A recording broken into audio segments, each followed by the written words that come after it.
మీరు pre release event పెట్టాలని, నన్ను యాంకరింగ్కి పిలవాలని మనస్ఫూర్తిగా కోరుకుంటూ, నాది ఆవువ్యాసం లాంటిది, ఏం చేయమంటారు. ఇక్కడ మనకి కోర్ట్ డైరెక్టర్ కూడా ఉన్నారు, రామ్ జగదీష్ గారు, అలాగే విజయ్ గారు. రామ్ గారు, మీరు కోర్ట్ మనం ప్రీ రిలీజ్ ఈవెంట్ చేసినప్పుడు మన హర్ష్ రోషన్ అండ్ అలాగే శ్రీదేవి డాన్స్ చేశారు, కానీ మీరు చేయలేదు. సో ఇవాళ మీరు ఓకే, ఇట్స్ ఓకే. ఎస్, అయితే ఇప్పుడు టాలెంట్ ఒకటే ఉంటే సరిపోతుందా? టాలెంట్తో నెట్టుకొచ్చేసేయొచ్చా? ఏమంటారు మీరు? అమ్మాయి ఏమో బాగా చదువుకుంది, ఆల్మోస్ట్ డిస్టింక్షన్ స్టూడెంట్. మా వాడికి ఏమో అంతగా చదువు అవ్వలేదు, ఏం చేయమంటారు? అంటే క్వశ్చన్ చదువు ఇంపార్టెంటా కాదా అనేదా, అంతేనా? టాలెంట్ ఉంటే సరిపోతుందా, చదువు కూడా కావాలా? అంటే ఎంత టాలెంట్ ఉన్నా చదువు అయితే ఇంపార్టెంట్ అండి, చదువుకోవాలి డెఫినెట్లీ, తప్పదు. ఈరోజు చదువుకోకపోయినా టాలెంట్ ఉంటే నెట్టుకు వచ్చేస్తారని చెప్తే ఎవరు చదవడం అనేసి ఊర్ల మీద తిరుగుతారు. ఇంకా అది మనం తట్టుకోలేము, పిల్లల్ని వద్దు, చదువుకోవాలి. చదువు ఇస్ వెరీ ఇంపార్టెంట్. అంటే ఊర్ల మీద తిరుగుతారని కాదు, కానీ చదువుకోవాలి. చదువు ఉంటే టాలెంట్ ఇంకా కొంచెం షైన్ అవుతుంది, అక్కడ ఆగిపోకుండా. సో చదువుకోవాలండి. ఇందాక వివి వినాయక్ గారు కూడా ఇదే చెప్పారు, మేమందరం కూడా ఇదే చెప్తున్నాము, చదువుకోండి, బాగా చదువుకోండి. సురేష్ బాబు గారు, మీరు మీ స్కూల్ డేస్లో మెరిట్ స్టూడెంటా అండి? అవునమ్మా. అనిపించిందండి నాకు, మిమ్మల్ని చూసిన ప్రతిసారి నాకు అనిపించింది మీరు డెఫినెట్లీ మెరిట్ స్టూడెంటే అయి ఉంటారని. మరి రాణా మెరిట్ స్టూడెంటా అండి? లేదమ్మా. అది కూడా అనిపించిందండి, రాణా చూసినప్పుడే అనిపించింది నాకు. అంటే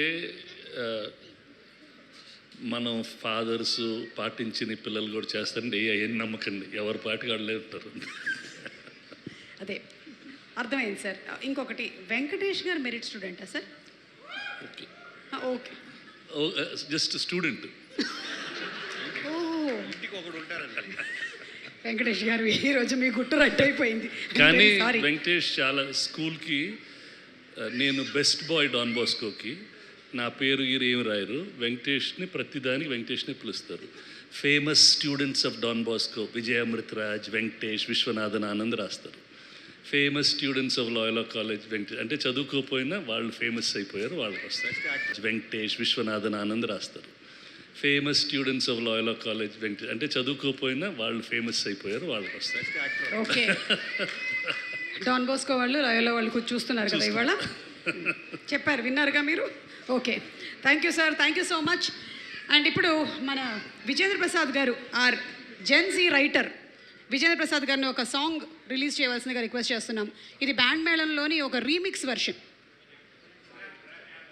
rap version. Song launch please. డ్రాప్లో మరి ఏం చేయబోతున్నాడో యాదగిరి మనం మార్చి 26వ తారీఖున చూడాల్సిందే.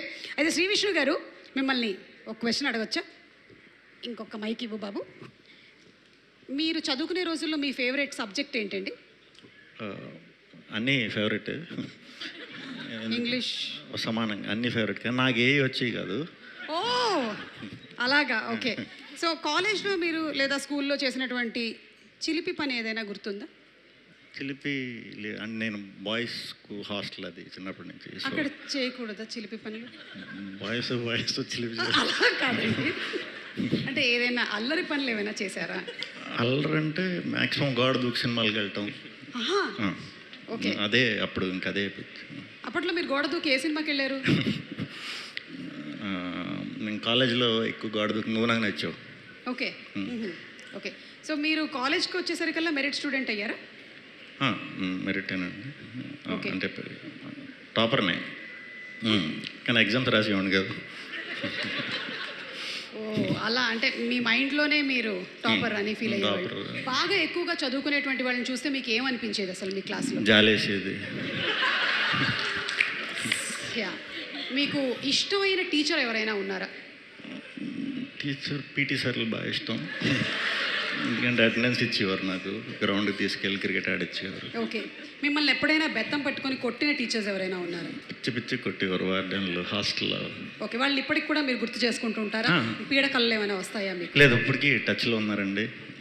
వాళ్ళ ఇంట్లో ఏ శుభకార్యాలు జరిగిన ఫస్ట్ నన్ను పిలుస్తారు. ఎందుకంటారు? అంటే కాలేజ్ అల్లరి ఎందుకు పనికిరాడు అనుకున్నారు, పనికొచ్చానని.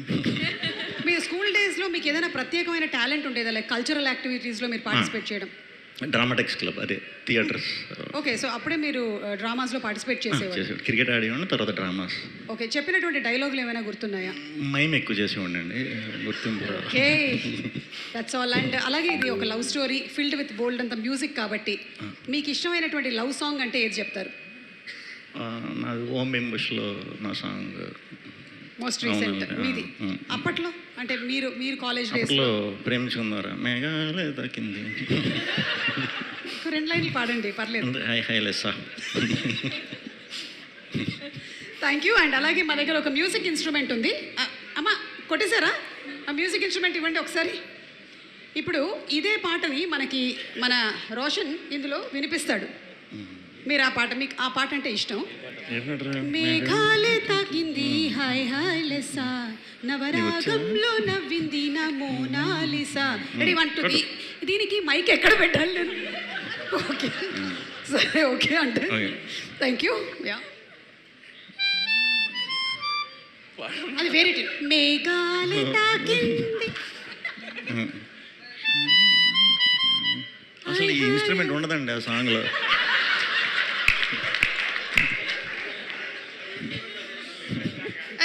ఇది కాదు, వేరే ఇంకొకటి వాయిస్తాడు చూడండి.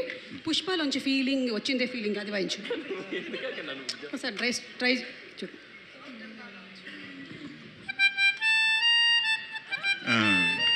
వచ్చినాయి. రే, అది వాయించలేదు కానీ ఫీలింగ్ పాట నీకు ఎందుకు వచ్చిందిరా? సరే, కోర్టులోని మీ పాట వాయించు. ఓ, బాగా ప్రాక్టీస్ చేసినట్టున్నాడు ఇది. రెడీ 1 2 3.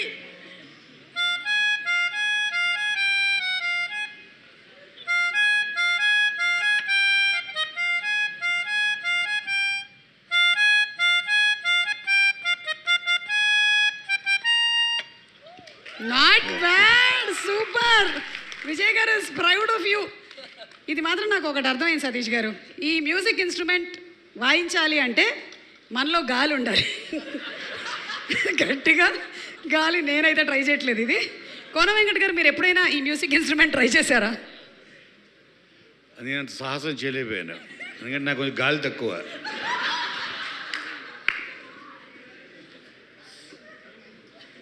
ఓకే, సో ఇదే మ్యూజిక్